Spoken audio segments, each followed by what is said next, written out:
Have you ever heard of GNB1, encephalopathy, or GNB1 syndrome? If not, you're not alone. It's a rare genetic disorder, and it's something doctors and researchers are only just beginning to understand.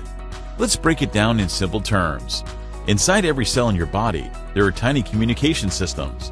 One of the most important ones uses something called G proteins. Think of G proteins as little messengers. They sit inside the surface of our cells and wait for signals from the outside world, like light, smell, or movement. These signals are picked up by special cell receptors called GPCRs, or G protein-coupled receptors. When a signal comes in, the G protein grabs it and passes it along inside the cell to tell it what to do. It's like a game of telephone. One message gets passed through a chain of players, and that message keeps your body working properly. But in children with GNB1 syndrome, something goes wrong with this system. The GNB1 gene, one tiny part of your DNA, contains the instructions for making part of the G protein.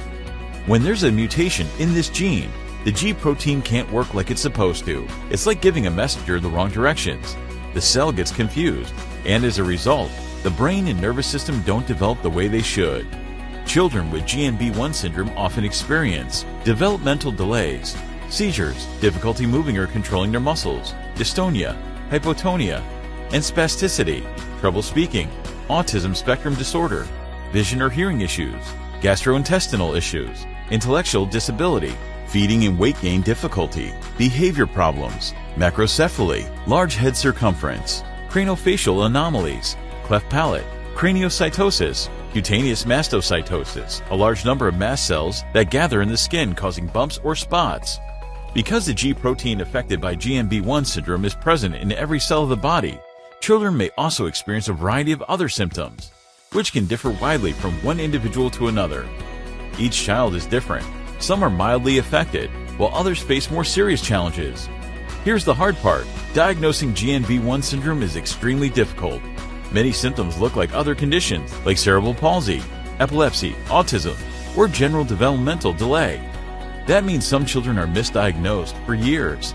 To find out if a child truly has GNB1 syndrome, doctors need to do advanced genetic testing, like whole exome sequencing, which examines nearly every part of a person's DNA. Unfortunately, these tests aren't always easy to access, and not every family gets them right away. While there's no cure for GNB1 syndrome yet, getting the right diagnosis can make a big difference. It opens the door to the right therapies, support systems, and specialists who truly understand what your child needs. And most importantly, it gives families a sense of clarity and connection to a growing community of others walking the same path. GNB1 syndrome may be rare, but knowledge brings hope. If you think your child might be affected, talk to your doctor about genetic testing, because every child deserves the chance to be understood and supported.